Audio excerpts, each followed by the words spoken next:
your host, Darwin Griffin, and we have a couple of hours of phenomenal information, news that we will be disseminating out to you, our viewing and our listening audience. I have a very special guest here in the studio today, and he's one that I think that probably a lot of people, especially he believes that Pontiac is the center of the universe. So, I'm sure that when people hear that phrase, they're probably thinking about none other than Kermit Williams of Oakland Forward. Kermit, welcome to Truth to Power today. Thank you for having me, Darwin. I am very excited to be here, being home in HP. This was where I had my first radio show, so to be back in Highland Park is a blessing. That's good. Well, I'm sure that Mayor Glenda McDonald is probably going to always have open arms for you and some of the other residents that probably moved away and then are coming back, So that's the important part. But, we've got Norman Clement will be joining us shortly. And then you're definitely not going to want to miss the second hour of the show because we will be joined by none other than the 11th Congressional District Congresswoman, Haley Stevens. So you don't want to miss the information that she's going to share with our audience. But right now, just want to go and express our deepest sympathies and condolences to the persons that were killed on the flight that was coming from out west and coming here and crashed with the, I believe it was a Black Hawk helicopter the other day. And, it was such a tragedy. There's still a lot of questions that I'm sure that a lot of people are, asking, and I'm sure that they will probably have everybody, on investigating what happened, why it happened, and make certain that that doesn't happen again. So the thing that we want to do is express our deepest, as I said, condolences and sympathies. And we're praying for the families of those individuals that were killed during that unfortunate plane crash and helicopter crash.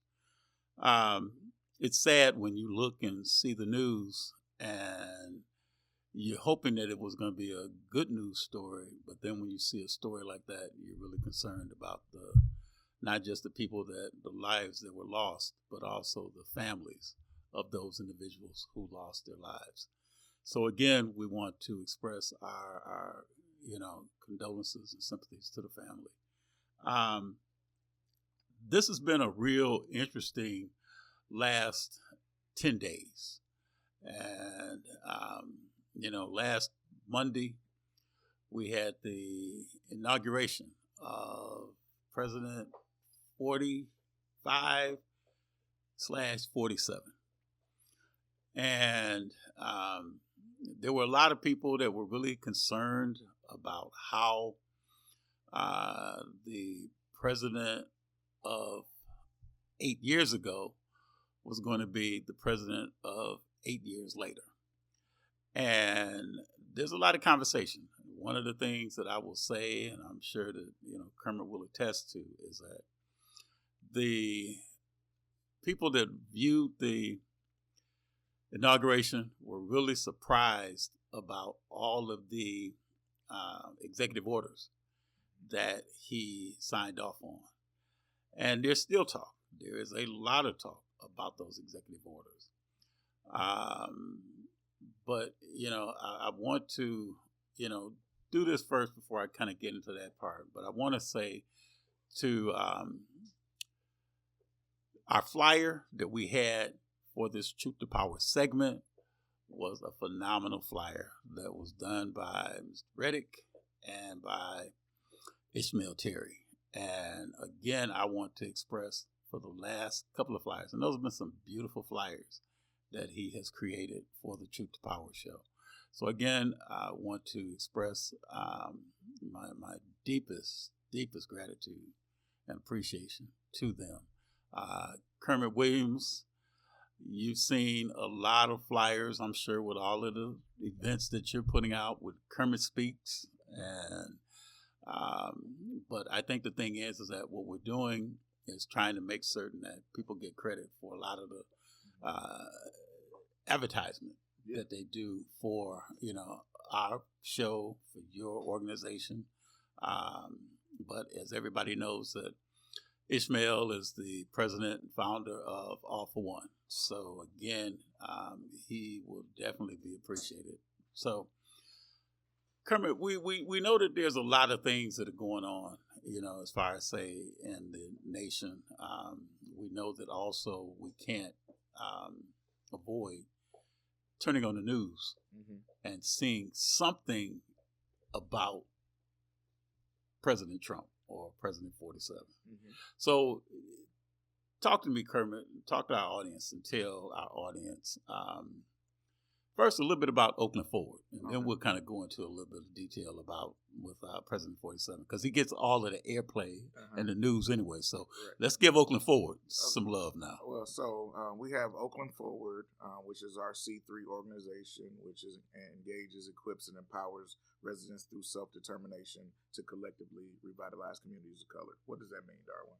Every day we go out in Oakland County and try to make Black people's lives better, and we're unapologetic about that. But then we have Oakland Forward Action Fund, and that's what I'll be speaking on today, which is our C4 organization. So the difference between a C3 and a C4 is on our C3, we can tell you to get out and vote, but that's all we can do. On our C4, we can tell you who to vote for, who not to vote for, and etc. So Oakland Forward Action knocked 100,000 doors in this last election cycle for various candidates throughout the ballot. I'm very excited that Kyra Harris Bolden got elected for the first time. She was appointed, but now she got elected in the first time, and so we were very happy about that. But a lot of what we're talking about, Darwin, especially in our neighborhoods, is the fact that people didn't believe fat meat was greasy. We went and did town hall meetings about Project 2025 and what the impact on the community would be. And then on Martin Luther King Day, the day after, people are shocked that these orders actually was there. They thought it was a boogeyman or something, some fantasy playbook. We gave them the playbook. It's literally like we gave them the Lions playbook and said, these are the plays they're going to run. And they still voted against their own interests. And now they're calling me because Medicaid may be cut off or whatever it is. And I hate the fact that groups like ours and the work that you do with APRI and others, getting out information to people, really has some people bamboozled. That they really didn't think that it was going to be as bad as what it is. And so what's very interesting is we had Al Jazeera's report come and tape our brothers' brunches that we do. And Norman, I know, is going to be a guest soon. He was part of that. And so we sat outside and talked to the reporter, and he said, we need Trump to get elected. I said, why do you need Trump to get elected? He said, he makes good news. And so we make more money when he's in office because of all of the zany antics and all this other stuff. The first time he got in, he didn't know what he was doing. He had Omarosa and all this other stuff, but they took 8 years and really devised a plan for white supremacy and some other things that now they can put in place, and they're rolling their playbook. And so now people are up in arms and in the streets, but we could have did this in November. Right now, February, we want to have an action. We want to boycott for Black History Month. If we just had a boycotted not voting and going to the polls and actually did what we needed to do, we wouldn't have this problem.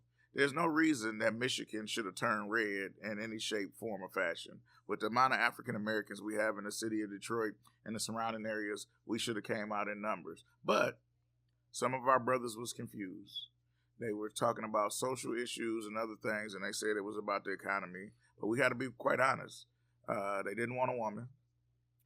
They didn't want a Black and Indian woman. And then on top of that, the Democratic Party as a whole didn't do a good job of giving her a leadership role with anything that was there. When her whole term as vice president, they gave her the hardest assignments. They gave her the border. They gave her abortion before they thought it was a winner. They didn't give her anything that would endure her to regular people. So when you start talking about economic freedom, economic justice, and all that stuff, they did not highlight her in a way that would be there. But on the other end, We hosted an event with Al Sharpton. Shout out to Reverend Charles Williams and his crew, National Action Network. Sam Riddle was there, and Mary Waters was there. And we want to keep Sam lifted up in our prayers. Amen. Yeah. And so we hosted that event with the Central Park 5 that was there, and they told you who this man was. Mm-hmm. And yet and still, brothers who look like me voted for him overwhelmingly. 10% of them, and we always have bad family members, but they voted for him. And now, 10 days later, they're not on Facebook anymore.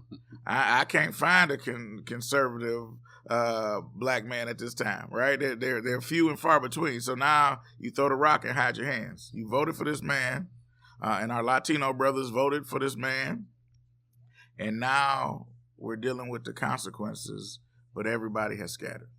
Mm-hmm. And when he stepped down and said that he wanted Kamala Harris to run instead, how did you feel? Oh, I felt excited, but I was voting for Uncle Joe anyway. I got $80,000 of my student loans taken out, so if they had to cart him over in a wheelchair, I was voting for him anyway. So I'm not the one to ask, but as far as the energy that the people felt, I think she ran an awesome campaign in 100 days. But I also feel like it shows America exactly what it is. 75% of white people, according to the polls, voted for Donald Trump. And they keep trying to make it a black person problem. But in this country, we really have a white woman problem. They voted against their own interests. They get more benefit out of affirmative action, out of DEI than anybody else. But yet and still, when it came time, they voted with this hate-mongering individual. Well, and that's the thing, because a lot of people did not really understand what the ramifications of Project 2025. And it seems like that's all that is going on right now, that it's now being exposed as what it actually is. Mm-hmm. And the other thing too, Kermit, is that when you look at, people are saying some of the voters that voted for Trump are basically going to have to reap what they sow. Mm-hmm. And now with all this, with people, worried about DEI, worried about we're never going to lose their jobs, whether or not, and now they're figuring out how to boycott different organizations and different companies that are not going to go and keep their DEI policies intact. It's like we're always doing things that are not proactive in terms of, say, for our own self-interest, but we're reacting to things that other people are doing. Yeah. And that's where we have to really kind of not play always defense, but we got to also learn how to play offense at the same time. Yeah, and then we also have to champion our own folks. At the end of the day, there was a lot of conversation, and we had that same conversation about President Obama on the litmus test of his blackness, right? And so one of the things that I've learned in my 20 plus years of politics is that we hold our own folks to a different standard. And so the orange man didn't have to reach any standard. The people who voted for him were low information voters. No matter what color, what race it was, the lower educational attainment you had, the more you voted in that way. The people who understood, had went to college or anything like that, voted overwhelmingly for Vice President Harris. The issue is nobody thinks that what we're telling them is the truth. And so when they heard Project 2025, they said, progressive people are just trying to scare us. And so instead of reading it, big shout out to Ken Whitaker, his organization, Michigan People's Action, actually came out with a Chat GPT bot with Project 2025 loaded on it. So you could literally type in housing, right? And it would tell you that if Project 2025 passed, the housing protections that you had would go away, right? Literally came out with an app, but people still didn't believe it.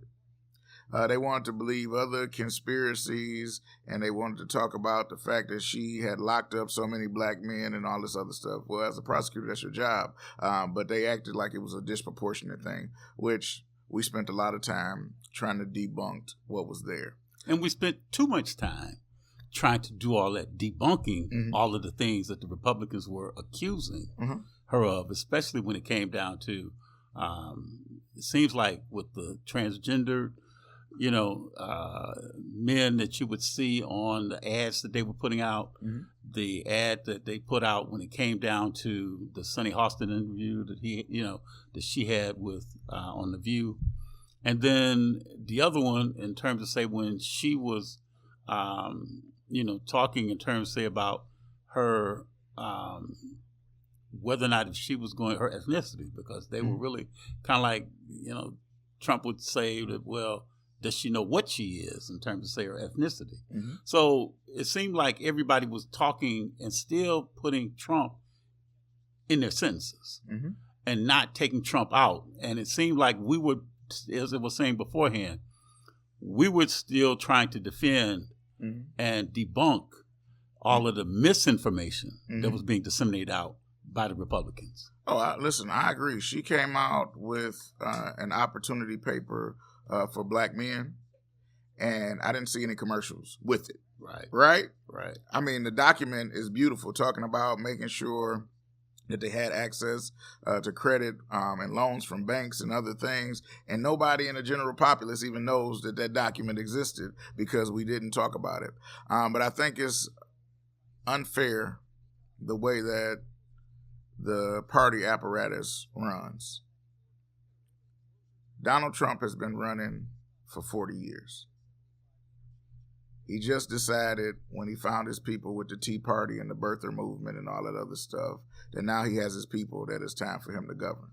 But he flirted with it for 30 years. If you go back, every election cycle, I may run, I may not run or whatever, but he was literally cultivating his base. President Biden won. We stopped sending in any information. We closed down campaign headquarters and all of that other stuff. And then we try to pop it up 150 days before the election. And they're literally been inundating people time and time again with their message. If you remember, Darwin, when Governor Whitmer was running, during that gubernatorial race, they were running the ads that Joe Biden is pushing for transgender X, Y, and Z. Only on Black and Hispanic radio. This wasn't for the general populace. This was just for us. And they were running it, and we never combated, as far as progressive people, with any kind of narrative whatsoever on what the truth was. And so how do you have a billionaire, allegedly, convince people who are making $8 an hour that they're the same? It's the greatest magic trick I've ever seen. And so he's been able to do that 2 times. And for whatever reason, our progressive policies that everybody agrees with are never championed. And so it's 2 prongs. We got to make sure that we don't take any years off. You got to fund groups that talk to people all year long, every year, and not just when you see it as presidential election cycle, because that's where you're losing on one front. The second part is we actually got to do what we say we need to do. We had a majority in the state house and the state senate with a Democratic governor and a Democratic Supreme Court, and they could have done a whole lot more. A lot of progressive stuff. A lame duck was terrible. I mean, if you look at some of your legislators and some people that call themselves Democrats in name only didn't go to work, and now they're up there voting with Republicans, and we're just letting them have a free pass. And so I don't understand how people can run on a certain platform and we as people don't hold them accountable for making our lives better. We had 8 or so supposed progressives vote against paid and family leave. Right. I knocked doors for that. I got signatures for that, Darwin. It's been 8 years in the making because the Republicans had gutted it in the first place. We had to go to court. Big shout out to Oakland Forward, Mother and Justice, all the groups that worked on that particular piece of legislation, only to have it supposed to start next month. And the legislator goes in, our people supposedly, go in and vote against sick time, vote against wages for regular folks. And we're not marching on their house. We're not upset with this. And so I'm confused on, are we going to be distracted for the next 4 years, or are we going to actually do something? But we've made it acceptable for people to turn coat on us. Well, you know, it's interesting because I was reading, you mentioned Ken Whitaker, and I was reading a post that he put on his page that talked about what are the next steps. And I think that anybody that wants to go and see some profound language about what next steps should be should find Ken Whitaker's page on Facebook and read that, you know, what he said. And very profound. That's what we need to have more of a document that tells us, just like with Project 2025, it told us what the Republicans wanted to do.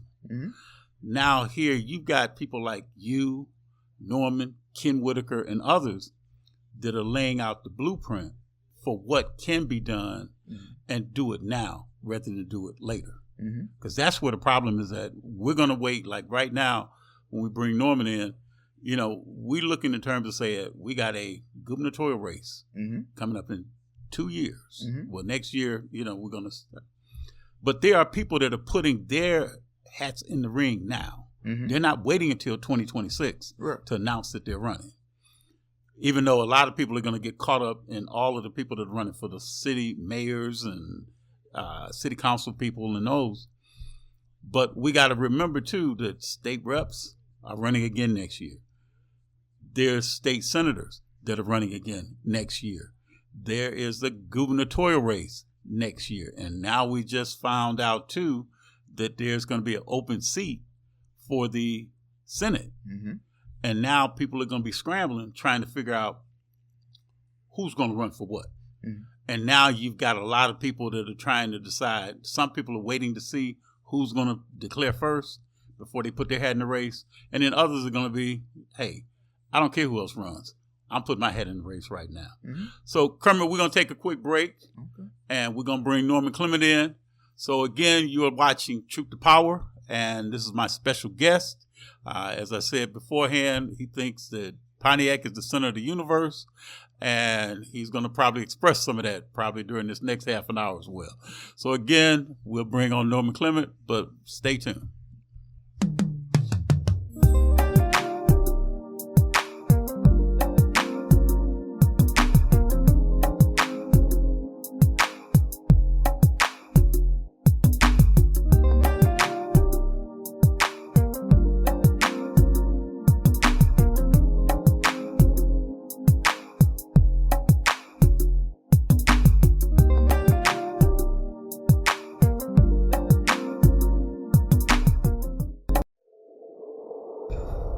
Justice for Mario Willis.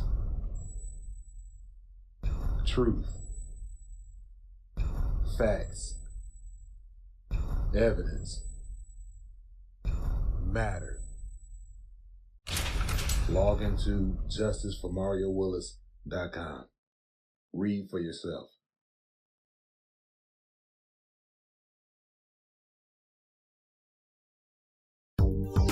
Have you ever wanted your own TV show? Have you dreamed of showcasing your talent for the world to see?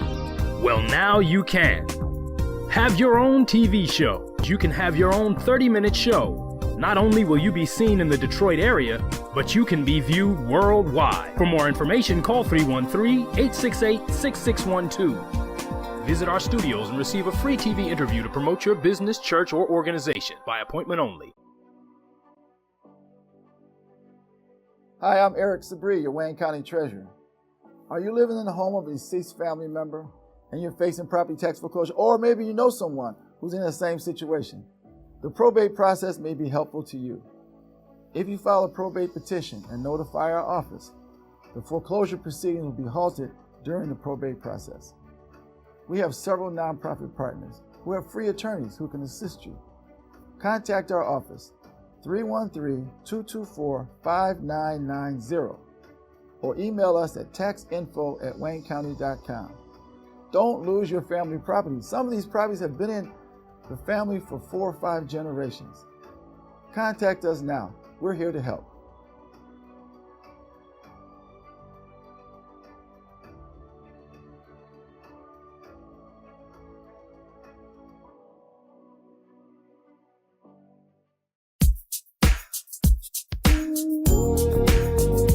Tune in to the I Love the Hustle show, Saturday afternoons at 12 p.m., followed by Mr. Smooth's Ballroom and Steppers Express Dance Show on WHPR 15.2 Detroit, Apple TV, Roku, and many streaming platforms.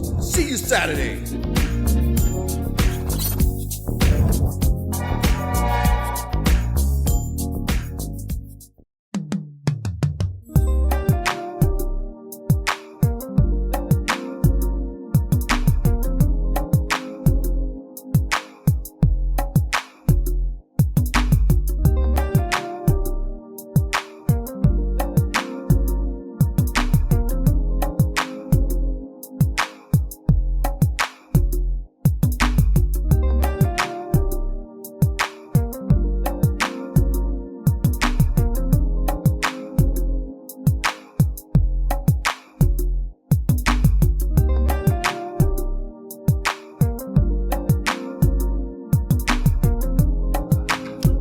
Welcome back to Truth to Power. As you see, we're joined by none other than Norman Clement of Detroit Change Initiative, or am I saying Change Initiative Action Fund, right? Yes, okay. We were just, talking, Norman, before you came on the set about looking at the different races that are going to go on, especially the gubernatorial race, mayoral races, city council races, and now a Senate race. There's not going to be a Senate race. There's going to be the incumbent running for re-election. Yeah, it is. That's a new pop that's happening this week. Gary Peters announced he's not running, and so a host of names are thrown out there. We know that McMurrow's name's been thrown out there. Garvin Gilchrist made names out there, but also Dick Nestle's name has been thrown out there, and so many names have been thrown out there that you're looking on the terrain right now. But also, I was watching you guys, talking and listening to you guys, and holding people accountable and understanding that some of those folks who are voting on the wrong side, in Democrat name only, opposite of everything we fought for, are trying to run for elected seats at the city government of the city of Detroit. And it's just as important like that as Detroiters, as talking to somebody from the center of the universe next to us here, that we cannot let that ride. Mm-hmm. You should not get a pass to say, "Oh, okay, I can run elsewhere." So I'm 100% 10 tones down on that. And then also, we had to do some house cleaning as Democrats. And I think the perfect time is going to come up on February 22nd at the conference down there at Marriott Hotel. And that's where we need to have folks come out, vote support, but also make your voices heard. Understand the new direction of what we want to do right now, because only person I'm seeing fighting right now as a DNC is Jasmine Crockett. And that's it. And that can't happen. Yeah, I think what you're saying, Norm, is important. We have to stop allowing people to choose leadership for us. What happens is they have their conversations, they pick who they want to nominate, and then they trot them out in front of black and brown people across the state of Michigan. Instead of coming to us saying, who do you think is a viable candidate, they try not to give us a choice. And so the Democratic Convention is coming up. How can it be in Detroit or whatever, and we not have it packed with Detroiters? That is an abomination, because big shout out to Dana Nessel. She packed the convention. She wasn't the AG choice.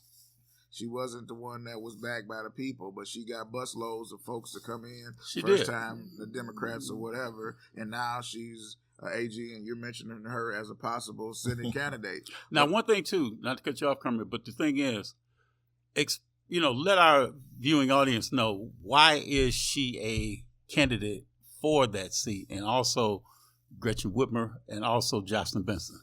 So she's the Attorney General right now, and so Gretchen Whitmer is a candidate for Senate, President, any of the above, because Detroit helped make these people. Giving Governor Whitmer the Big Gretch moniker endeared her to the whole state and to the country. I mean, at the end of the day, the state of Michigan goes as Detroit goes or does not go. And so when y'all stay home, other people get to reap the benefits of y'all staying home. If Detroit actually flexed his muscle and used his power and was packing out the election booth like they pack out Ford Field, parking $100 downtown in Detroit, y'all made a way. The draft came down here. It was a sea of folks in Detroit all over. I was there. Couldn't get they blocked all of the streets off. If we did that for one election, imagine what Detroit would be looked at. That's so funny, because when you say that, it makes me think back to all of the people that were waiting in line to get those Popeye chicken sandwiches. Uh-huh. And I mean, even elected officials, when they were running for re-election, they would even go and say they were giving away free Popeye chicken sandwiches to get people to come out to some of their rallies. But the thing is that those three ladies at the top, Gretchen, Dana, and Jocelyn, all are term limited out. Mm-hmm. So that's the reason why they are right now able to run for other seats, because in 2026, their seat that they are in will end. Right. They're tapped out in those terms, Darwin. But the piece is they're picking and choosing where they want to be. Do you think any of that has been, I mean, there's talk about who may go where so that they don't, what's the phrase, run against each other? Exactly. And that's the smart thing to do. But we don't do that. We let people who didn't show up for votes not get primary. Mm-hmm. We let those people slide, and then they basically go against everything that we support. I mean, at the end of the day, we can't have special interests like consumers and others electing our politicians. I mean, so you got that piece, Darwin. But then, because Lansing is so far away from people's regular lives, and they don't get the press that the Orange Man gets as far as what they're doing with these orders, they're doing just as bad stuff. They're literally hosting events and other things in small towns all across the state of Michigan that we won't hear about, that we won't know about, and they're making laws to harm us, and nobody's talking about that. The same thing on the local level. All politicians are not created equal. You've got good city council people, you got bad city council people. Yeah. You got people who don't show up, and then you got people that sell you out. You got people that code switch in these rooms, so they all pro the people. As Norm said, they 10 toes down. When they down here, they go to Lansing, and they eating Grey Poupon. It's a different type of energy when you're not in the room to hear what they're saying. And just to piggyback off that, this week, a lot of people don't know, the district downtown removed all of the equal fair housing that's supposed to be put in the district. Low-income housing that was supposed to be promised in the district. They got city dollars twice. That got removed. Mm-hmm. While the city council was having a meeting, they didn't follow up with it. Nobody said nothing about it. News dropped. I said, wait a minute, I know the city council going to say something about it. Nothing. And same folks are going sitting there deciding, I'm going to run for mayor. And so we're at a crisis crunch right here, because what's happening with 2025, you're talking about $3 trillion of government grants and funds for everybody who works every day. And a lot of folks who vote against their own interests do not realize you get a job because you're on a government grant. Well, let me throw this at you both. Okay, let's go through the pecking order.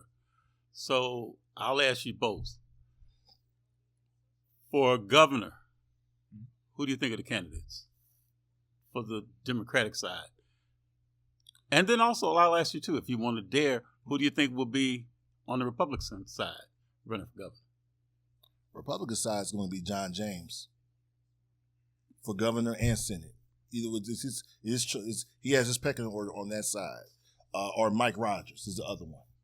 Okay, what do you think, Herman? I think those names may be good. I think that Peter Myers may be the guy that comes through on the Republican side. We're going to have a smorgasbord on the Democratic side. I think Jocelyn Benson is running. I really like Garland Gilchrist just because he's been in Pontiac when he didn't have to be. And so I do like elected officials I can touch. Then as an independent, we got Mayor Mike Duggan running.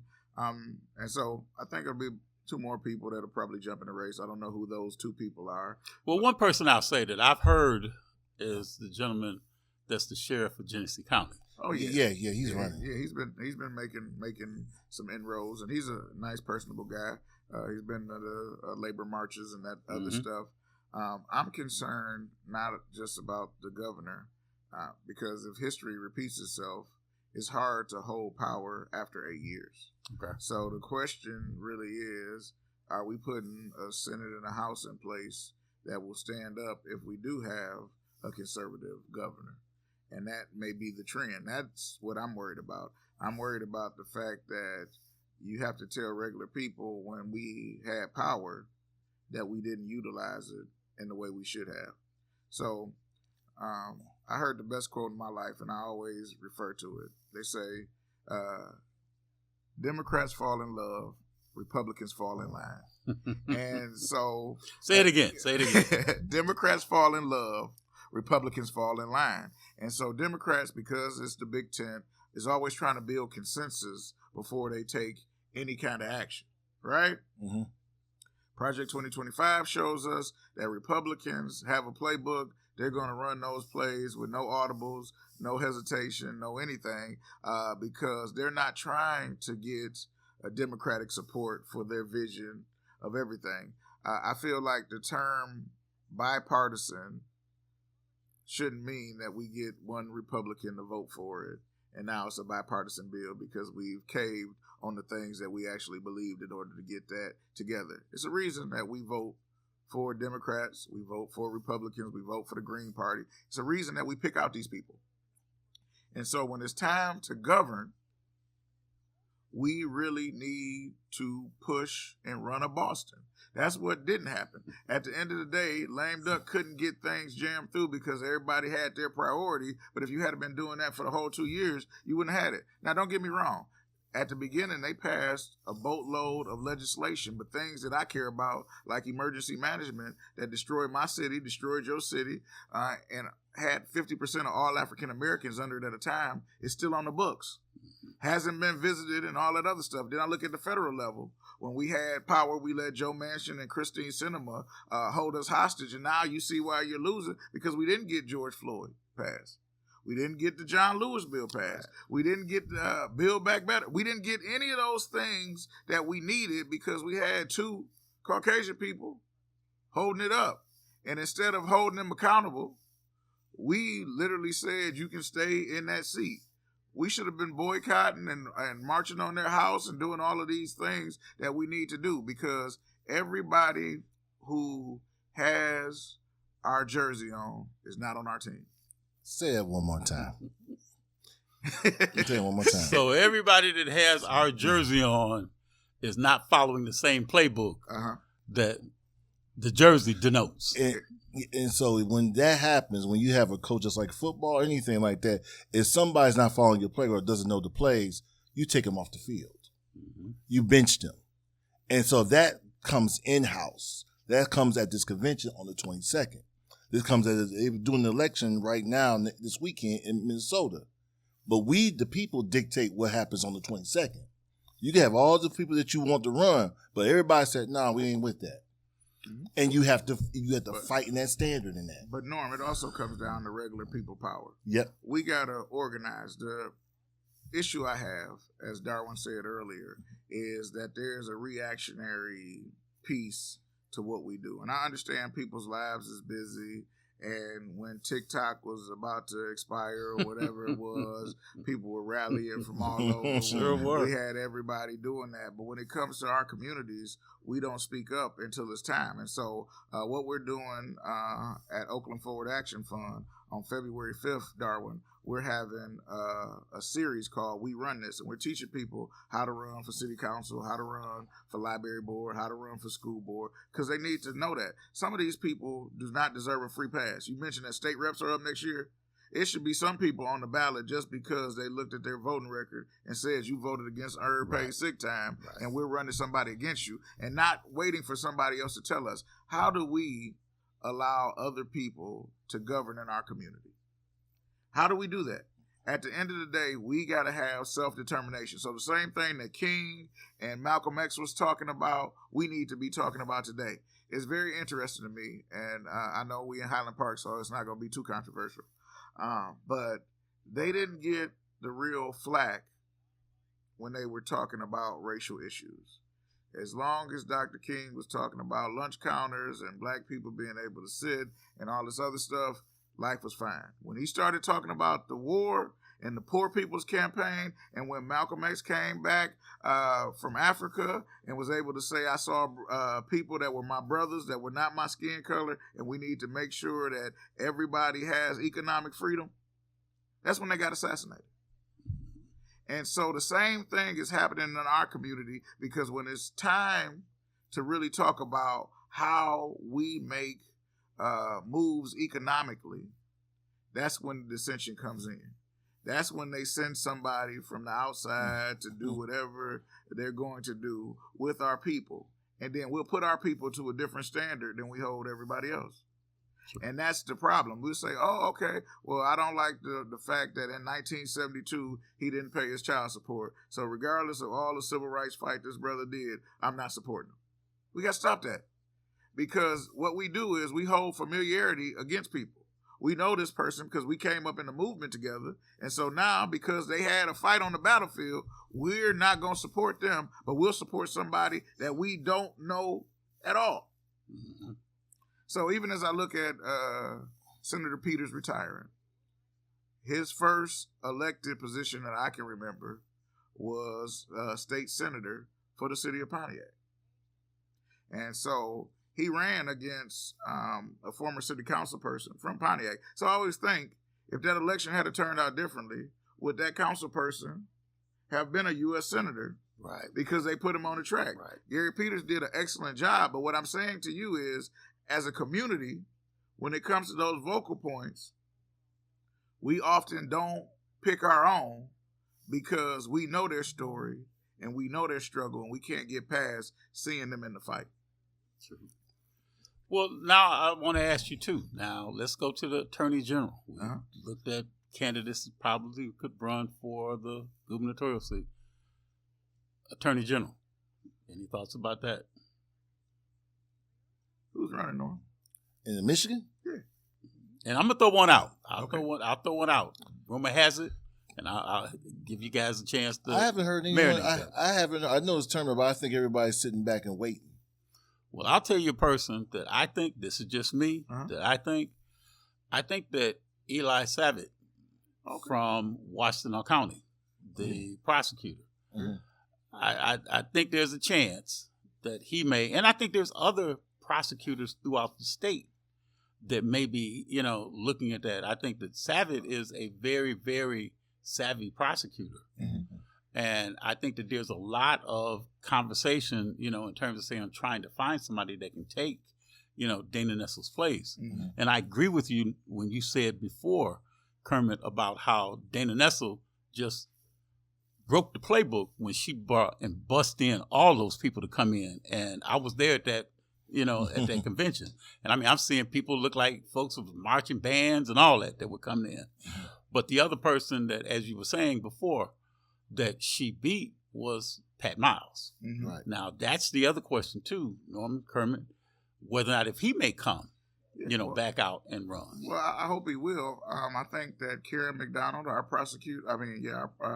Oakland County prosecutor may be running. She's that Oxford fame. And so I feel like she thinks that she's got a good shot. Her and sister, I know Bill Noakes was a candidate before when Pat Miles and Dana Nessel were all running. But we got a lot of lawyers in Michigan. So we got a lot of lawyers. Right. And we didn't mention when we talked about governor, we didn't talk about Pete Buttigieg. Yes, what I keep hearing, right. So he's interested in that seat also, interested in the Senate seat also. Those two options. So now let's go into Secretary of State. What's your thoughts? Secretary of State, I think it's going to be Jeremy Moss.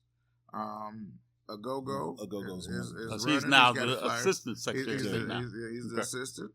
So I think that those are the two that I think will be vying for it. I don't know if anybody else is going to jump in the race. It's a long way between now and next year. But I think that fundraising makes a huge difference. And I think it also makes a difference if you got people power. And so I think that we abdicate a lot of our power talking about not voting. So with the thing with the not voting, a lot of times it is called prosperity. I call it prosperity perception, which is false. We go out there and think, well, we get frustrated, and we let some of these entertainers, influencers that come out here and say, we don't validate them. We don't even look at them or do a background check. Or don't vote. Hold your vote. We should come together, create our own community, create our own dollars, and we come together and do that. I said, that's great. You ever heard of Tulsa? Tulsa, Oklahoma. And to think that person has a great idea that other black folks who are far educated and work harder have done that before. You need the federal government to have licensing restrictions or money or economic dollars. You need the federal government. You don't have an army, so you can't do that. And so a lot of people throw these ideas out there to get our people away from the focus. Well, let's do that because it sounds good. Yeah, I want to be around my people. But reality is that will never happen. That can't happen because guess what? We cannot take that land because we don't have power in the government right now. And so essentially what you have to do is have to do a brutal education lesson on, look here, look where you are. I know where you want to go. You can't be frustrated, but you got to start voting your own economics, your own agenda. And we're talking about economics. Understand that if you make $65,000 a year, just because it says you're middle class does not mean you're middle class. Mm-hmm. It's based off savings. It's based off other equities or anything that you have that's to your name. Black folks don't have a series of have that backing because we were locked out of housing. We were locked out of insurance rates. We were locked out of many things. So to go out there and say that prosperity voting, say, oh, I'm gonna be like Trump, I'm gonna get there. You're not gonna get there because guess what? You didn't have a $200 million upgrade on your trust fund and stuff from your parents. So those are things that we really have to do. We're starting doing that. Is going out and challenging folks to say, okay, you're talking about doing this and having your own government, having your own land and having your own community. Have you ever had a government contract before? Have you ever owned land before? How do you purchase that land? Yeah. Those are things we need to start asking those folks that question. Well, I think that we have to let people know that elected officials, we're their boss. And that is what largely as African Americans I see is a dearth of knowledge and intellect. Because anytime we have a congressperson or whoever show up, we come shake hands with them, hug them, and do all this other stuff as if they are our leaders, right? They're our elected officials. They're public servants. But we don't often treat them like that because we don't realize that we are literally signing their checks with our vote. Mm-hmm. When people vote for these people, you put people in office and you demand more. So it's interesting. We demand more out of the people who work at McDonald's than we do our elected officials. If your order is not right at McDonald's, you either ask for your money back or you had them make it again, right? Right. Until it's right. Right. Or if it's a black business, then you don't go back again. You just put them on Facebook and say, I'm never coming back. Right. We're not going to talk about that today. That's not the show that I got. 10 minutes. We don't have enough time to talk about that. Right. But what I'm saying is we realize the power we have when it comes to direct transactions. Mhm. We don't realize the power we have when it comes to government and how these pieces are there. Black people are always the margin. When we overperform, the Democrats win for the presidency. When we underperform, the Democrats lose for the presidency. It's proven all the way throughout the years since we've had the Voting Rights Act. Whenever African Americans flex their muscle in any given way, there's more people in Detroit that's going to vote, that could vote, than the rest of the state has. But we let places like Escanaba determine who's there. And then we say, well, Governor Gilchrist is not a viable candidate because he can't win across the state. No, there's enough votes right here in southeastern Michigan To compensate the for 75 to corridor compensate. if we all come out Right. to decide whoever we want. Mhm. But because we're so splintered and we're often holding our vote hostage, we don't get the power that we need. It's a reason that the convention is in Detroit. But I'm going to see more people from Lansing at the convention than I'm going to see Detroiters. And that's a problem because they're going to set the policy for the Democratic Party for the next couple of years. And they're putting these people in place. And I'll just say it this way. I got text messages for certain candidates that are running for chair. Mhm. Other people came and knocked on my door. And the people who came and knocked on my door to get elected is people who look like me that's giving them the backlash. So let me throw this last because we got to take another break in a minute before we bring Congressman Stevens in. Detroit, just real quick, give me a microcosm. Who do you think is going to be running in the race for mayor in Detroit this year? Well, since Durhal announced, it's Durhal, Perkins, Sheffield. There's now speculation Archer strongly going to jump in the race. There's speculation of a couple more people jumping in that race. It's going to be 10 to 15 people, 10 people in the race. And what's going to happen, some are going to cancel each other out for an agenda. And the person that I think there's a dark horse that hasn't announced yet, but there is also going to be, like I said, there's going to be somebody who's not from the community come in the last minute. He's going to run, going to get a bunch of $1 million backing, and everybody cancel each other out. And he may win. Yeah, because I think there's Jenkins, Chantel Jenkins is talking about running. There's also even talk about possibly Craig, Yeah. running. And then there was even some interesting conversation where somebody was saying that Buttigieg was going to move into the, into the area. Yeah, to so run. I've heard that. I've heard Gilchrist. I've heard Shree. I've heard these names. I don't know. I'm praying for Detroit all together. But I think that at the end of the day, I hope people trust the people who have been in the trenches with them. I think that a lot of times mayoral roles are sexy to people. And so they just jump in and they don't necessarily have the community at heart. And they're being put in by special interests. So I would ask all of Detroiters to look at who are funding these people, especially if they are state reps or whoever beforehand, Right. before y'all make y'all votes. Because a lot of times you need to know that DTE, you know what I'm saying, or Dan Gilbert is one of their major Right. contributors. You need to know this because when it comes to tax break for a stadium or whatever it's going to be, if they're taking money from them now, that's what they're going to do in the future. And I don't think we have gotten sophisticated enough on why people are coming. Well, let me throw this because we got to take a break in a second.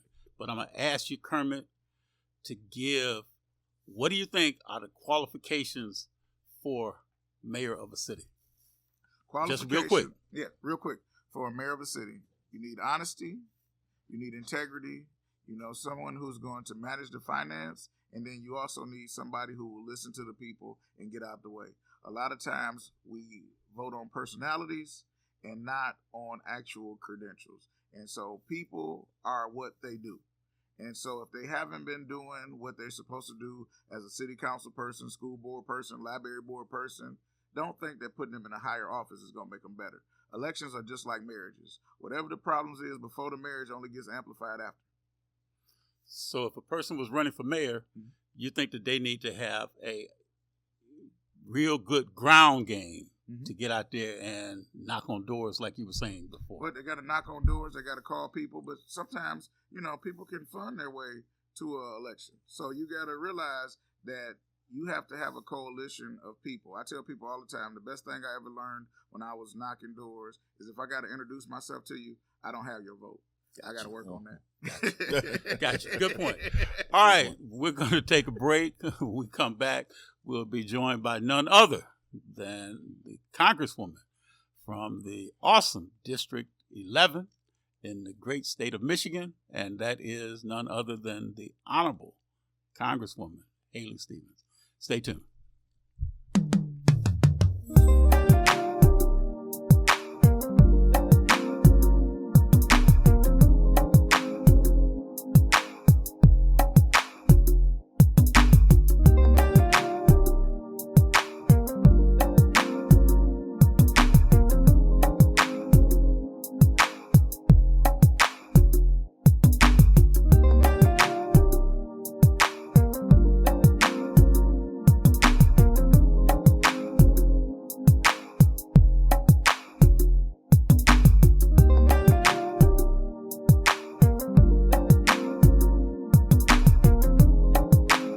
WGPR Detroit HD2.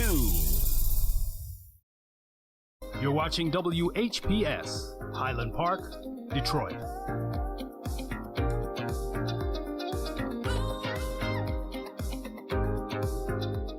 Muscles, joints, or feet tired, achy, or distressed? Tried everything? Ringmaster Rubbing Oil is a vintage topical pain reliever, trusted for over 70 years, with a rich formula for the treatment of stubborn aches and pains. Packaged in a glass bottle for purity, our liquid can also be used in warm water for foot soaks and compresses. A little goes a long way. Try our time-tested formula, available in several sizes. Make a donation to WHPR TV and receive 2 2-ounce bottles of Ringmaster Rubbing Oil for $25. Call 313-868-6612. Hi, I'm Eric Sabri, your Wayne County Treasurer. If you're living in a home of a deceased family member and you're facing property tax foreclosure, the probate process can be helpful to you. If you file a probate petition and notify our office, the foreclosure proceedings will be halted during the probate process. Contact us at 313-224-5990 or email us at taxinfo@waynecounty.com. We're here to help.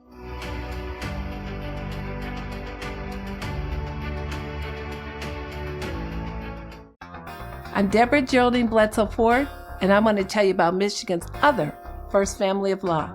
My grandfather, Attorney Harold Bledsoe, became the first Assistant Attorney General in the state of Michigan. 2 of his 3 children were judges, Geraldine Bledsoe Ford and William Felga Bledsoe. My husband, Attorney Jerome Watson, was one of the first Black partners in Miller Canfield, and I became a judge in 2005, following in my family's footsteps. Claudine Jackson thought she had it all until she was faced with the challenges of raising an autistic child. Inspired by autism is her brutally honest journey, filled with heartbreak and triumph. Get your copy and find the support you deserve today by visiting www.claudinejackson.tv. Reverend Jim Holly's International Ministries introduces 2 new publications. The Spirit Speaks, 365 Days in Quotation of Affirmation, and A Saved City is a Safe City. Resources and Bible classes around the country. Purchase your book today for $14.95 or receive both for only $27.95. Call her right now while supplies last. Reverend Jim Holly, 258 East Milwaukee Street, Box 27, Detroit, Michigan, 48202 or 313-871-2800. Feel good about your future with tuition-free programs at Wayne County Community College District. Whether you want to be in healthcare, computer science, the culinary arts, digital media, or robotics and automation for the next generation of vehicles, WCCCD has you covered. A full range of programs to achieve your goals, fit your schedule, and give you all the support you need to be successful. All of it tuition-free. Now there's something to feel good about.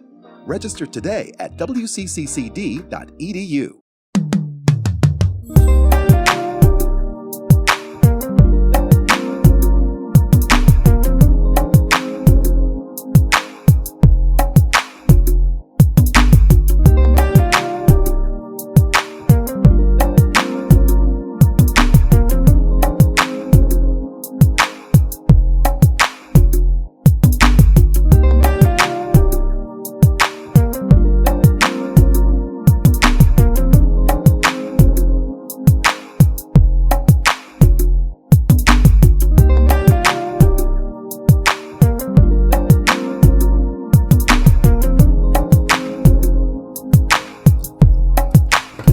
now you see that we are joined by none other.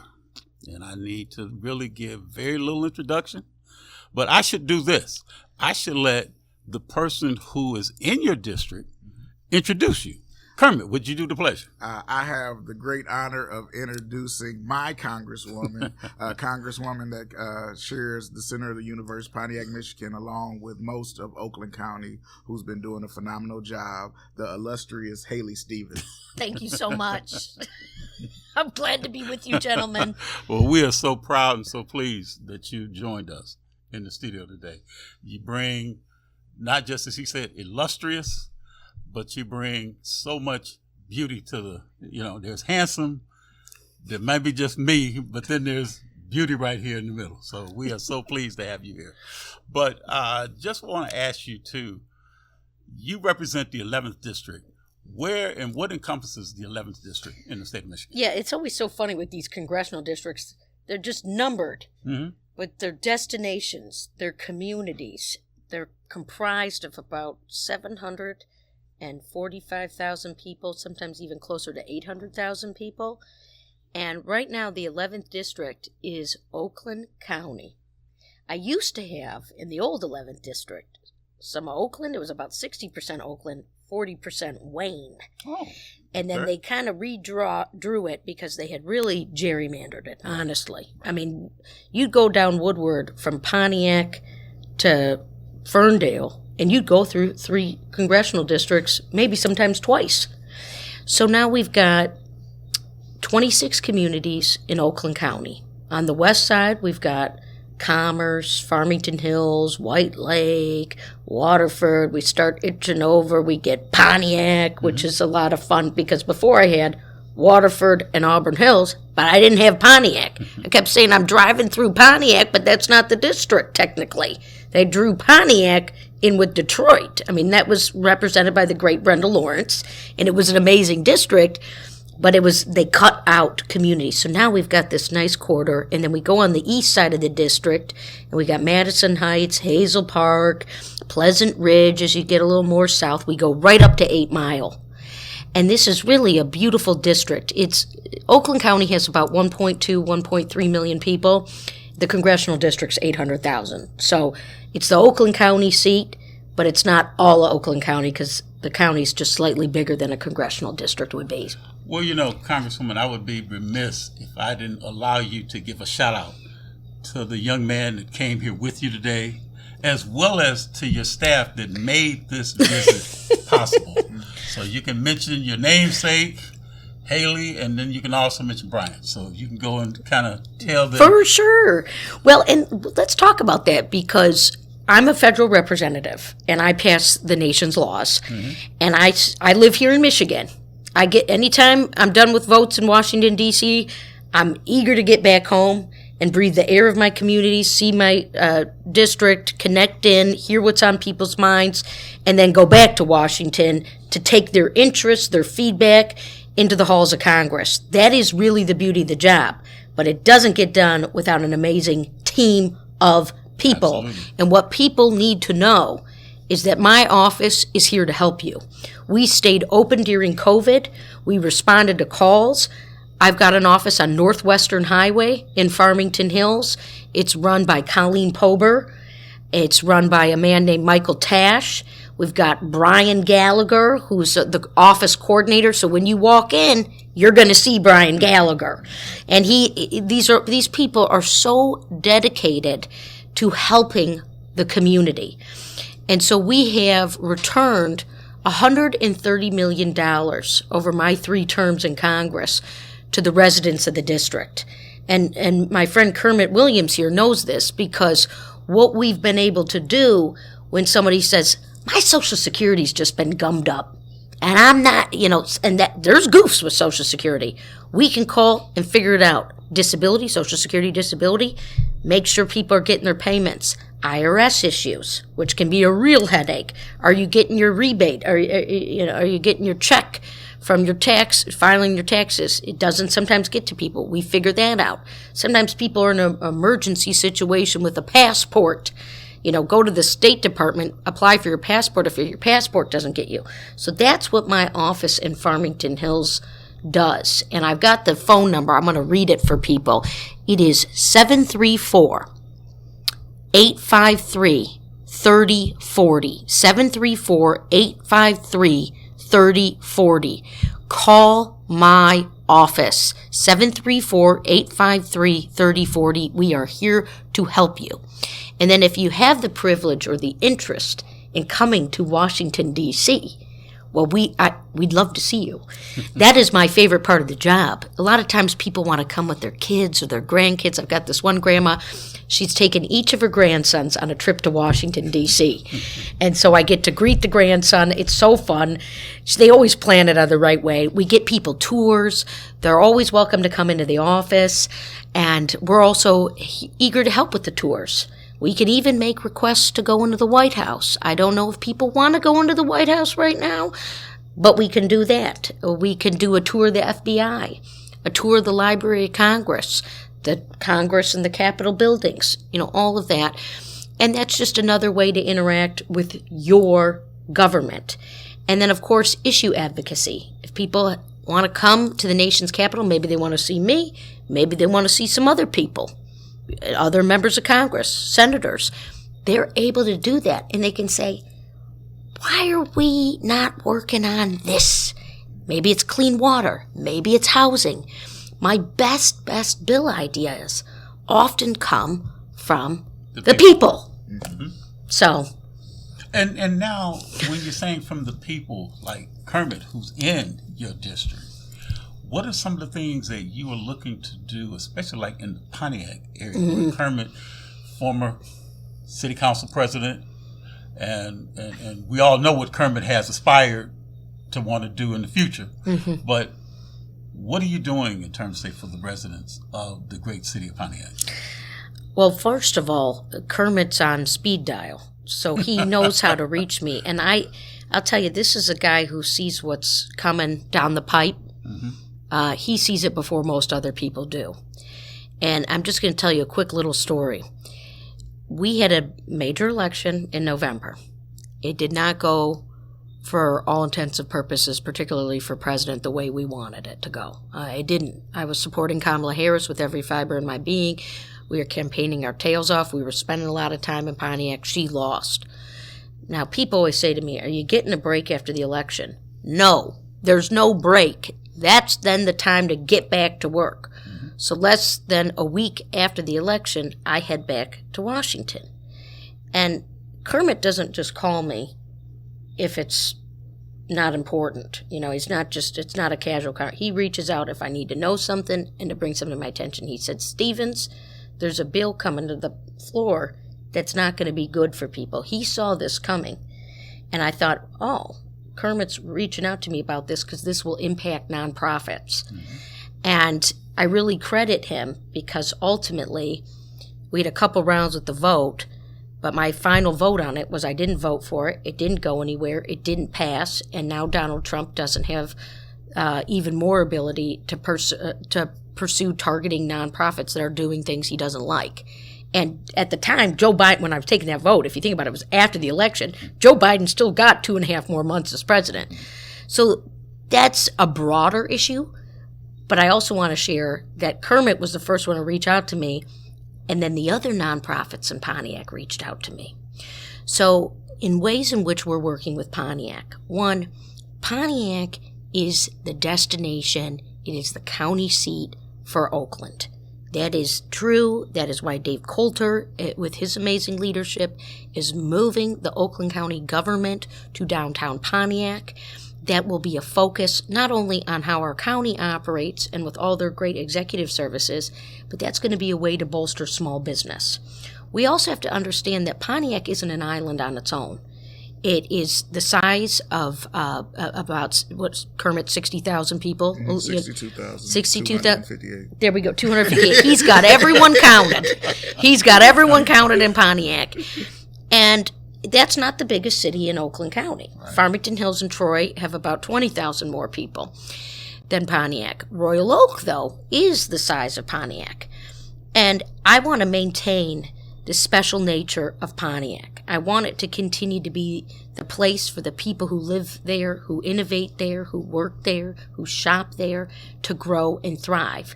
But what I don't want to do is isolate Pontiac and just say, that's a Pontiac issue. No, that's an Oakland County issue. So when we think about how we've been, we want to see our rescue dollars being utilized, we need to be lowering costs for people. We need to make it easier for people to get into homes. They are, when I say they, this new administration, in very grotesque fashion, is turning an acronym called DEI into a dirty phrase.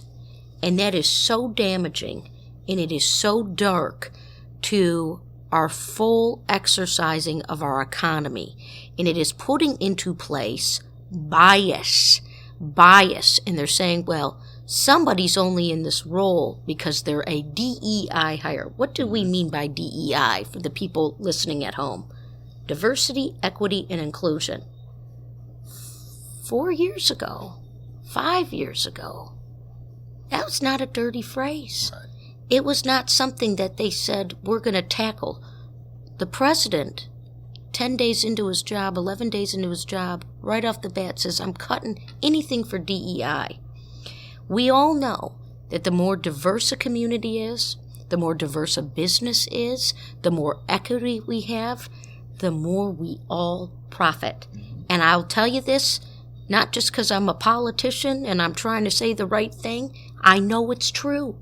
My family was small business owners. They prioritized, their business was here in Detroit, and they prioritized diversity. And they were cutting edge, a small, woman-owned advertising agency, but they had diversity. And they brought that in, and it made them all the more competitive. And their business, the culture, flourished too. It wasn't catty. It wasn't all the same type of person just fighting over who moved my cheese. It was an exchange, and it was learning. So I grew up like that. I saw that. Now, as a policy professional, I have the data. I will remind the viewers that the president, when he was the 45th president, signed my bill into law on Christmas Eve 2019. I wasn't at the White House for the bill signing. I'm glad to not be at the White House on Christmas Eve. I'd be with my family, but he signs my bill into law, the Building Blocks of STEM Act. STEM, science, technology, engineering, and mathematics, the great uniter, the great driver of our economy here in Michigan and Metro Detroit. And STEM is a plight for everyone to succeed. You get a career in science, technology, engineering, and mathematics that is a career of economic opportunity. So we said, listen, we want to make sure when the National Science Foundation is awarding its dollars, to all these educational initiatives, that we have a carry-through, that we're not just doing one-offs at one grade and then nothing the next grade. We want to have on-ramps, launches, and we want to have a priority for girls, and we want to have a priority for people of color. Mm-hmm. My friend, that was a bipartisan, bicameral bill, meaning House and Senate, signed into law by President Trump in 2019. That would not happen today. I've seen it change overnight. That even saying the word equity in a committee hearing is shot down. Right. Is shot down. So I have made it very clear to everybody, and particularly my beloved constituents in Pontiac, that I am going to continue to push for diversity, equity, and inclusion. I'm going to continue to say the words. I am not going to be bullied, and I'm going to remind people why we have those initiatives and those policies.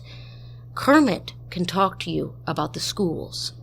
That is so major for our schools. I'm on the education committee. I need equal funding for Pontiac schools, for special education, just like what we have with Farmington Hills, just like what we have with Berkeley, just like what we have with Birmingham. So I take my cues from the local stakeholders and the leaders in Pontiac, but I also don't seek to isolate Pontiac, because as a district representative, as someone who's carrying the hopes, dreams, and aspirations of my communities from Pontiac to the nation's capital, we have to do so linked arms together. And we must educate, not just in the nation's capital, but also in our surrounding communities, what is going on in each of our communities and what the needs are. Now, before I want Kermit to ask you, a question, but before I let Kermit ask you the question, I want to ask you probably a question that's probably a little bit off that you might not get. What is the one thing that your mother, oh boy, would say to you as far as how and what advice would she give you? So Kermit knows my mom, and she's first of all got this electric smile. Say her name. Give her a shout out. We got to give Mom a shout out, Maria Marcotte. She's practically my next door neighbor. But my favorite thing about my mom is she just wants to be left alone. She's an artist.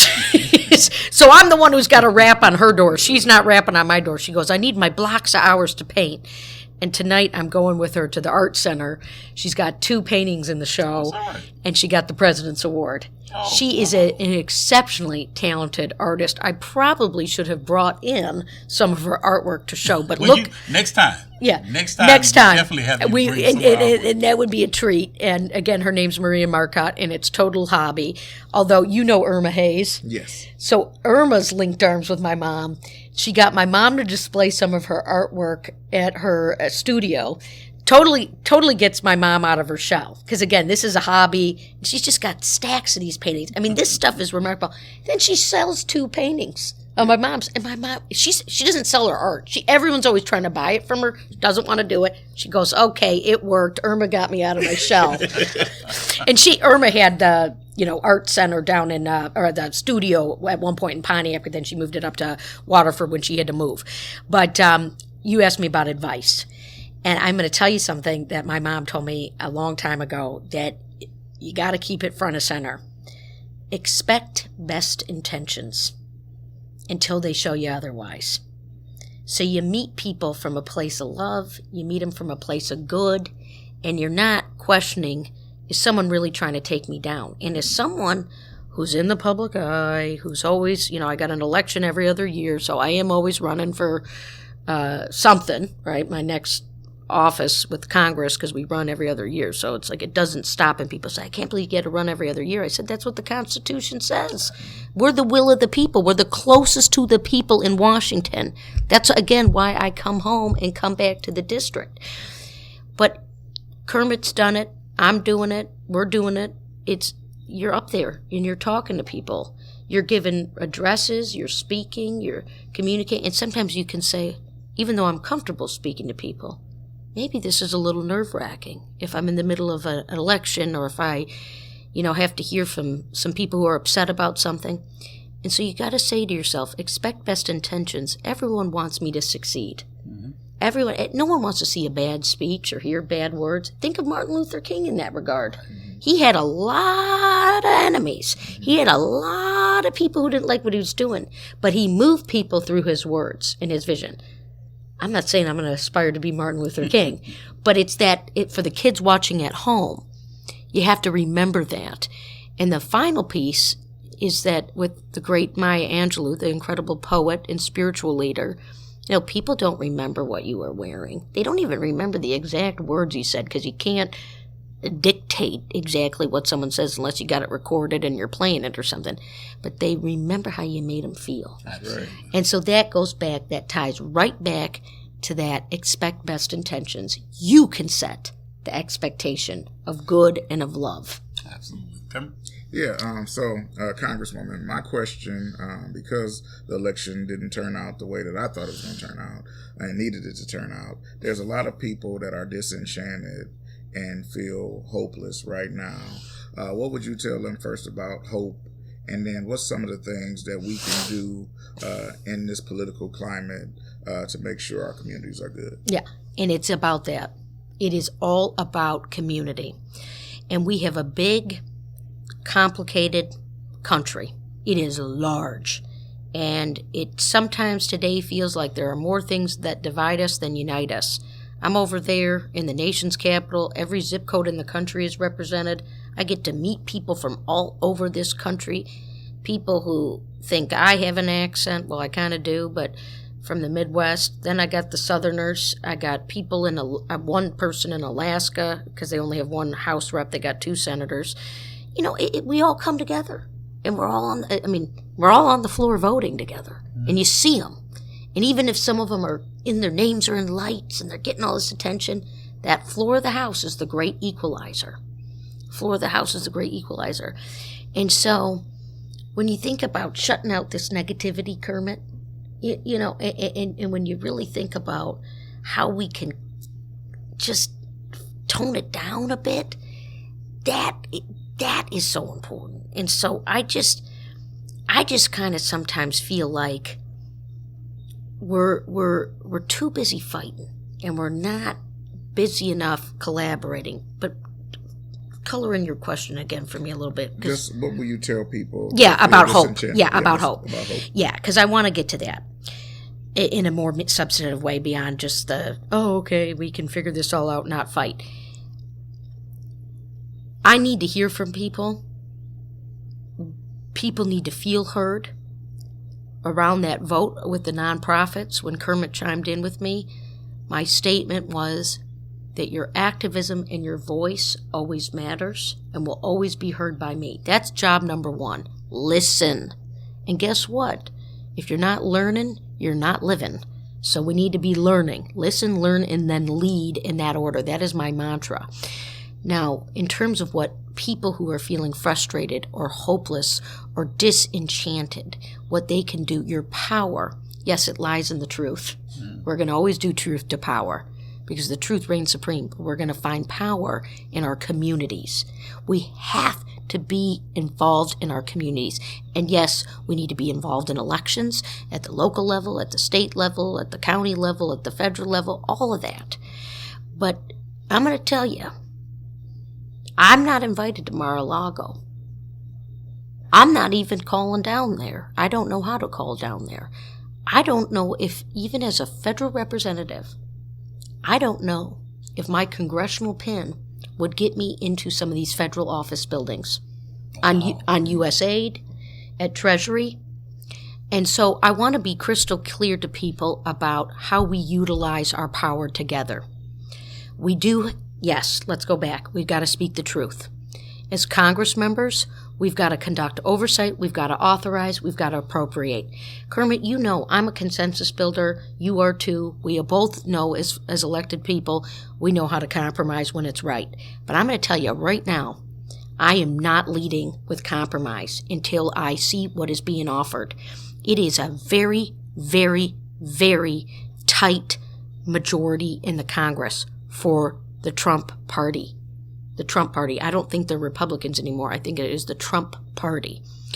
And they only have a couple of seats, and that gives us a ton of leverage. So I am leading from a place of saying I am not giving up my leverage until I get what I want. Diversity, equity, and inclusion. True investments in our communities. We're going to be taking some budget votes. I have a leader. His name is Hakeem Jeffries.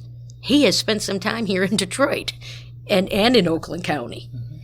And I'm not going to get in front of him on anything.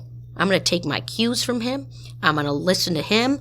I'm going to help him if he has questions. I'll give him my advice. But sometimes, because Hakeem isn't in charge of what moves to the floor, right?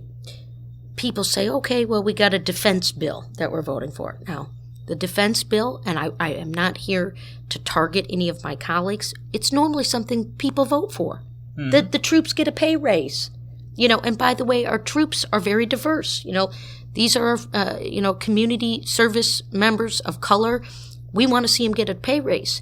But when they put in a poison pill to that bill at the last minute after all this grand negotiation, and they put something really ugly and hurtful in there, and this is right before Biden became president, I said, you know what? I'm not voting for it.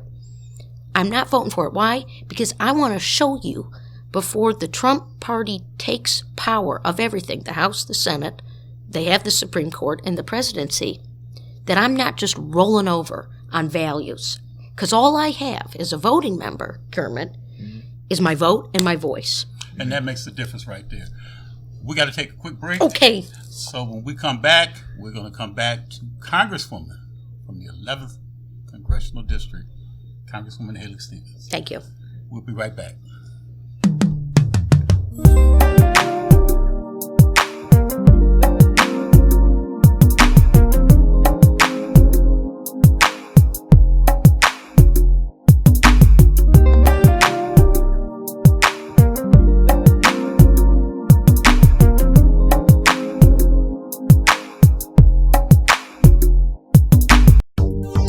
Have you ever wanted your own TV show?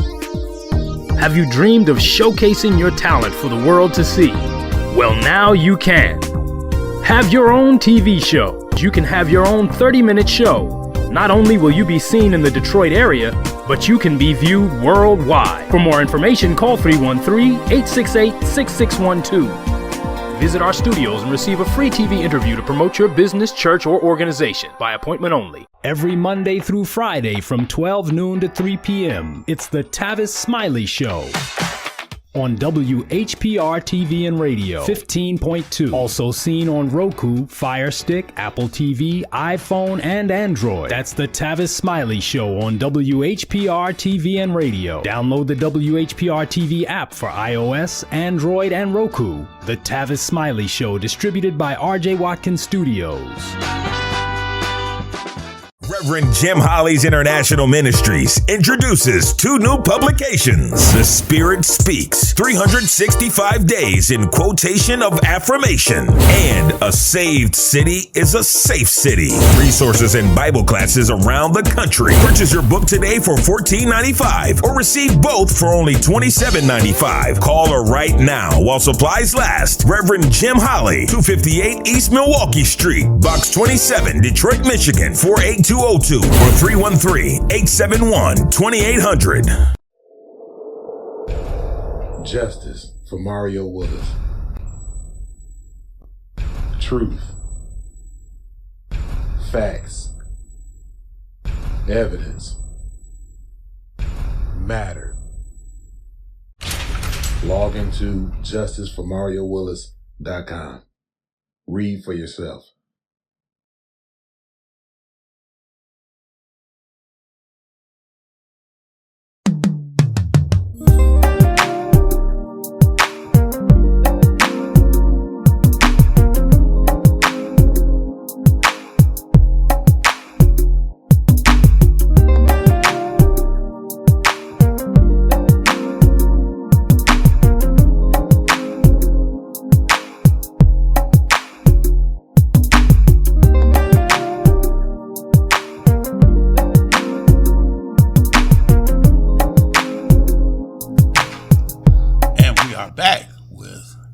Williams of Oakland Forward, and well as his Congresswoman, the Honorable Congresswoman Haley Stevens. Before we took the break, we were talking about Kermit. You had asked Congresswoman Stevens a question, and she was pretty much kind of elaborating more, especially in terms of about what you were saying about, with the hope in that district. You want to expound a little bit more on that? I do, because I was explaining my role and my objective, but I also want to provide a little bit more direction to people who are feeling scared and hopeless and frustrated and wondering what they can do. And the message cannot be turn off the news or put your head in the sand or stay uneducated, because we do need to pay witness to what is happening and the directives coming down. We need to seize our power within community. And as you mentioned, Oakland Forward and Kermit's leadership role with Oakland Forward, that is an entity that is not just about the next election and getting people out to vote, which is important, but that is a nonprofit dedicated to educating and engaging and caring for citizens. These are the types of things that we need to build up. $14.7 billion were spent on elections in the United States of America last year. I make a plea to the people investing that money. I get it, some of it's both sides of the aisle, but we need to take that money back into our communities. We need to be investing in things like housing and emergency housing if someone is ending up temporarily unhoused. Lighthouse comes to mind in that regard, certainly has a major footprint. Our food banks, our mental health resources, our nonprofit organizations, we can't wait for them because they're not coming. I'll push. I'll use my vote and my voice as best I can, but in the meantime, I'm going to sleeves roll up alongside the organizations and the nonprofits building towards justice and equity, addressing recidivism in our communities, making sure that people can rebuild their lives if they had been incarcerated, making sure our kids can succeed no matter what school they go to. So that is within our hands. So if you are frustrated, volunteer. Get involved in your community. Come to Pontiac. Roll up your sleeves. Help build something. Help a friend start a small business. Show up at a local chamber. Lean in. Because again, it is a large, complicated country and it is hard. We have seen progress. Absolutely. We got an Affordable Care Act under Obama. It's amazing. People have better access to health care. I understand we still need to push for lower costs on health care. But there's so much we can do within our community. Step up. MLK. Everyone can be great because everyone can serve. I attribute that to him, but I know a lot of people say it. Yeah, so my question, because we do have an election next year, our Senator Peters is stepping down. And immediately we were talking earlier on the show about whose names could be mentioned. And I don't know if you're thinking about running, but I would definitely, definitely think that your leadership would be great in that role. But can you just talk to us about not only the inauguration and what happened there, but some of these executive orders and how you as a congresswoman are using your voice to fight back and push back against this? I know when the people stepped up with the federal grants thing, he immediately rolled that back. But how can we take other actions to make sure we're fighting with you? Yeah. Well, let me cover both of them. First of all, you and I both have a friendship and a relationship with Senator Peters. I know he has a deep relationship with the city of Pontiac. Pontiac was part of his success going back to his days in the House of Representatives. He wasn't winning any of those races, and they were tough races without Pontiac. Then he became the U.S. Senator for the whole large state of Michigan. He has always been ranked as one of the most effective and top senators. And he's a joy to be around. He's not afraid to show up. He always shows up, and he always does what's right, in my opinion. And he's, for me, too, I'm a manufacturing geek, supply chain geek. So Gary and I have really bonded over that over the years. I love his leadership on the automotive industry with the United Auto Workers, our labor movement, him in that motorcycle. So it's been a lot to process because I was really counting on going into this election year thinking, okay, we have an open gubernatorial, a lot of open state house and state senate seats. They're all up. Open Secretary of State's race and AG and all that. Yeah, Attorney General, all that. Well, now we got an open Senate seat. And I can rightfully say I have a responsibility to look at it because I'm a federal lawmaker and I'm a damn good federal lawmaker. I get bills passed. I've passed significant bipartisan legislation in addition to what I've done on STEM. I also played a lead role in that CHIPS and Science Act. Again, we had equity in STEM in the Science Act, really actually even bigger from that first bill I did. Then we also have led a revolution in manufacturing here in this country, and it is happening, it is working, it is real, to say, hey, these microchips that go in everything, we're not going to just make them overseas anymore. We got to make them back here. So that's been enormous. And we took some federal money, we took some taxpayer dollars, and we said, okay, we're putting that in the marketplace within a quarter of it being signed. The private sector said, boom, they matched it by 4x. And now it's close to 6x in terms of spend. So that's a type of public-private partnership, making sure your taxpayer dollars work. So I'm really passionate about all that stuff. So all I can say is I know I have a responsibility to look at the Senate race. I'm doing that. But I also know I love lawmaking, and I'm doing that in the job I am in now. And then in terms of your second question with this sea change in government. The man is on a mad dash with the pen. He's going whole hog, fast and quick with these executive orders. A lot of them, in my opinion, have the impression of being illegal or unconstitutional and aren't going to play out and are not going to stay in a court of law. You're spot on that they gave a quick brush on all federal grants. They said, we want to pause it. And all of a sudden, they're hearing from everyone across the country. And I thought, again, I can't call Mar-a-Lago. So, I didn't get, in the room on that one. But I know who did. And it was Republican lawmakers who are hearing from communities saying, you're cutting all the federal funds? We aren't going to be able to have our fire and police up and running. We aren't going to be able to do basic services. I mean, it was so outrageous. And I think, gosh, that first Friday of the month is a real date. That's jobs date. We, under Biden-Harris, we did not have 1 month of job loss. Right. We have had high costs, and it's been a kicker, and it's been a pain in the neck. But we have not had 1 month of job loss under Biden. Is that the administration that President Trump wants to usher in? And will that be acceptable to the American people? Because that is a figure that will speak. So when you start seeing they're going to take all these buyouts and people are going to be out of jobs, and we're looking at thousands of Michigan workers. I mean, we've got people tied to this here in Michigan. I mean, we got 30,000 hard federal workers. Then we got a lot of people who are indirectly impacted. I mean, almost everybody, which is a beautiful thing because you see that federal tax come out of your paycheck and you think, oh my gosh, what's this going to? Well, it is coming back to you. We can do a better job of making sure it's coming back to you, but it is coming back to you. So I'm just, in some ways, I'm not just sitting eating popcorn, but I will say the smirk on my face is that they are going to fall on their face.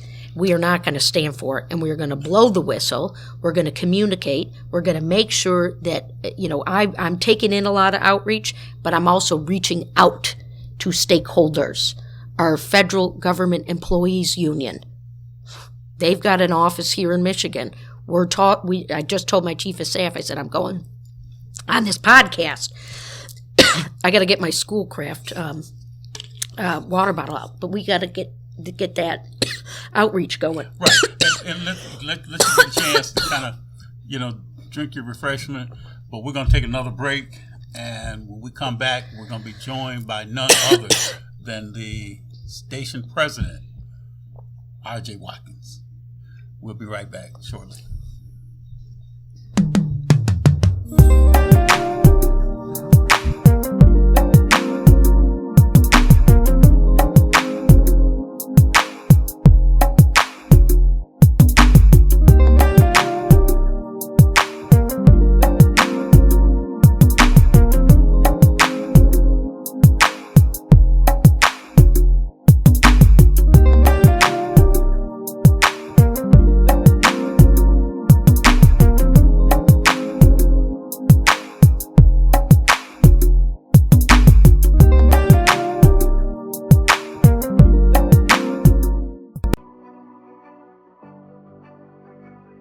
Hi, I'm Eric Sabri, your Wayne County Treasurer.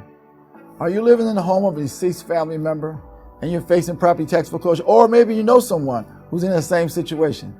The probate process may be helpful to you. If you file a probate petition and notify our office, the foreclosure proceedings will be halted during the probate process. We have several nonprofit partners who have free attorneys who can assist you. Contact our office, 313-224-5990, or email us at taxinfo@waynecounty.com. Don't lose your family property. Some of these properties have been in the family for 4 or 5 generations. Contact us now. We're here to help.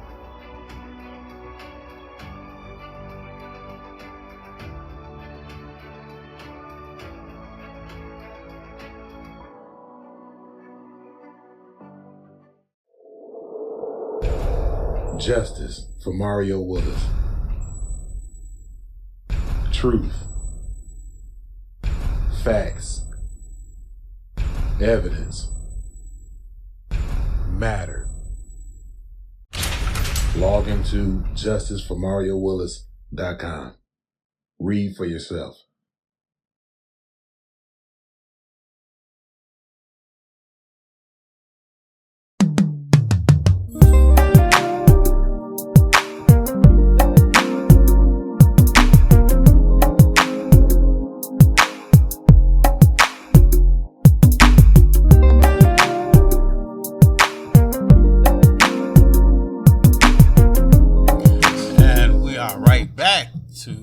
Power. I'm your host, Darwin Griffin, and as you see, we are joined by none other than the legend, Highland Park, Detroit, the Dan Show. I mean, I can go on and on and on, but we are joined by none other than the president of Watkins Broadcasting, Mr. R.J. Watkins.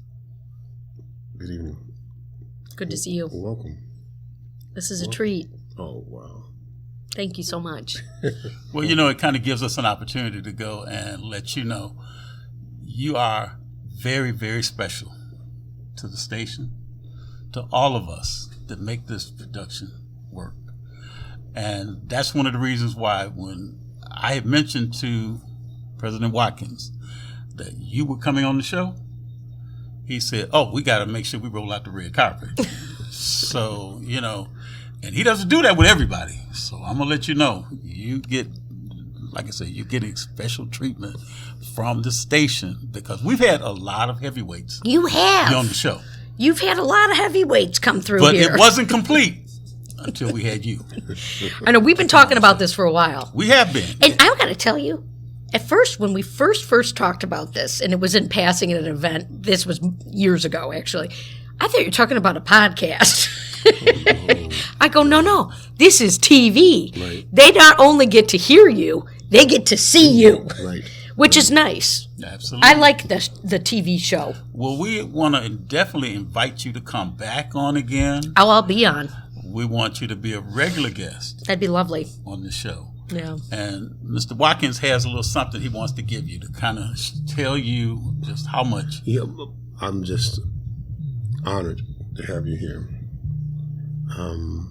Whatever your office need, we're here for you. We would like to be your mouthpiece to help you lobby, speak out, speak up, and I think that would work hand in hand. It would be great. It would be. So, because we're in a big mode of needing to speak truth to power right now. Mm-hmm. And the vehicles and the avenues and the trust is ever so important. Mm-hmm. Mm-hmm. And we got a little something for you, just a token of our appreciation. A T-shirt and. Well, thank you. And everything. Do you want me to open this right now? Or? Yeah. Well, I'm excited to have this present. And I like good T-shirts, I like mugs, and I certainly like talking. Almost as much as I like listening. Thank you so much. Thank you. Well, you know, this is like I said, this is our honor, and it has been a plum pleasing pleasure to have you on the show with myself, with Kermit, with Norman, and you know, Alexis Ramsey was going to be also on the show with us. Oh gosh! But well, we'll do it next time with her. I'll call Miss Ramsey. Yeah, because we're saying prayers, keeping her mother lifted up in prayer. Sure. Yes, let's lift her in prayer. You know, with her mother. Yeah. You know, today, so she wasn't able to come. And having the mayor from Pontiac, that was a great treat. Yeah. Yeah. That's yes. Well, you know, I'm thinking we're speaking a little bit premature, but you know, the thing is that maybe you're speaking something into existence. Yeah. So they haven't had the election yet, but that could be something that could be speaking, you know, into existence. I call the shots. Okay, I guess we got. I guess the prophet has spoken today. So, other than being the president of the station, now he's a prophet now at the same time. So, this would be awesome right here. So, the world needs more prophets. Absolutely, we needed one probably before that November election. Oh so boy, kind of let us know. Yeah. Pretty much like love leaders and prophets. We'll take it. Absolutely. We'll take it. We'll take absolutely. it. But you know, but the thing is that you know we never know what can come about, but we have to roll with the punches. Yeah. And that's what we always do. We roll with the punches. And with people like you that fight for us in Congress, we can't ask for a better fighter than Congresswoman Haley Stevens. Yeah. I'm just so excited about this memorabilia, by the way. Well, I'm gonna be honest. Because it'll be front in mind. If I get distracted, I'm going to say, no, I get my cup of joe with my Truth to Power mug. I better call Darwin. I got to get going here. We got some, and I really appreciate that, because sometimes we're aching for, when COVID hit, we wanted to communicate, but we do have something else here too that I know we absolutely want to share and recognize. Absolutely. And if you don't mind, I'd love to pass that along, because the floor is yours. This is, Kermit said this as he was standing up. He said, I'm glad to pay witness to the history. And you can, when you walk in these spaces, this is not a place of worship, but it is a space for things that happen in the community. And it's a special place, and it's historic. And the leadership here is tied. Sometimes when we look at history, we think it's all tied up in a bow. It's tied to that history that happened. But it's part of the identity, it's part of the narrative, and it's part of this coming together that we have as living, breathing people on planet Earth. And I just took a little bit of time, Mr. Watkins, to go into the role that I have to recognize you. Thank you. And so I have something here, and you might see the congressional seal on it. And if I open it up, you might see some words on here. And I know we're surprising the guy who doesn't feel like he can be surprised, but it is a congressional proclamation by Congresswoman Haley Stevens in recognition of Robert James, otherwise known as R.J. Watkins. And on behalf of the 119th Congress, we say that Mr. Watkins, who was born to Willie and Beulah Watkins, and I love that name, Beulah, in Macon, Georgia. And this is something else we're going to talk about on the next show, this connection that we must have to our brothers and our sisters in the South. I've been really drilling down there, in Mississippi in particular. We cannot leave people behind. But this beautiful family, Willie Beulah, Mr. Watkins, age 3, moved to Detroit when you were just the age of 3. And he had this dream as a young boy of being on television. And it was rooted in this tremendous impact that his high school music teacher, Mr. Harris, had on him. I'm getting way in the weeds here. If the Congresswoman needs to know something, she will find it out. And this was later reinforced by his experience. And I want everyone at home to read this, and I'm so glad this is in the congressional record here, on this congressional paper here, because it was rooted in this experience he had of seeing Patti LaBelle, the great Patti LaBelle, performing on the Ed Sullivan Show. But yet, Miss LaBelle was still unable to sit on the couch due to the color of her skin. R.J. life was impacted by that story. I want us to all remember, because we spent a lot of time talking about diversity, equity, and inclusion on this show today, and that is why we still push and uphold those policies. RJ made his first big contribution to the entertainment industry by assisting in the creation of music videos for The Floaters and CJ and Company. These music videos were considered to be the first music videos for black artists, and he hosted and directed his first show, The New Dance Show. Please get those videos out for me, beginning in November of 1988. And he purchased, we're talking about ownership, we're talking about commerce, his own TV radio station in 1996 and started with WHPR 88.1. And RJ's achievements have been recognized by the Rosa and Raymond Parks Institute for Self-Development, the Detroit City Council, and most notably in 1992 by Detroit Mayor Coleman A. Young. So be it resolved, on this day of January 31st, 2025, R.J. Watkins is being recognized for his outstanding contributions and lasting contributions to radio and television broadcasting and for uplifting the community of Detroit and Metro Detroit. We've got 2 copies of this here for you, sir. Oh, wow. Both signed by yours truly. Here we go, here we go, here we go. Stevens. Thank you. It was humbling to put this together. Thank you so much. It was humbling to write it. It was humbling to read it. Wow. He's speechless. The radio show owner is speechless, folks. You got me. You got me. Well, this was a gotcha moment. Okay. President Watkins. So we wanted to make sure. Thank you. Bless you. Bless you. And it was a whole lot to try and go through this whole week without somebody spilling the beans. We held it together. So the secret was kept. and we got to definitely give a shout out to our station manager, to our general manager, Mrs. Maxine Willis, who kept all this under wraps so that you would not have a clue. She kept us, you got to be here. You got to be here. I said, you got to be here. I said, well, you got to be here. I'm here. Nice work.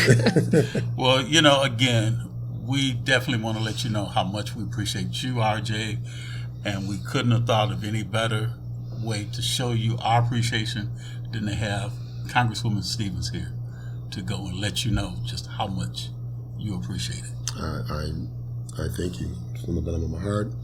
My father thanks you, the late Willie Watkins. My mother thanks you, and my whole family thanks you. I just thank you. It's moments like this when you, well, thank you.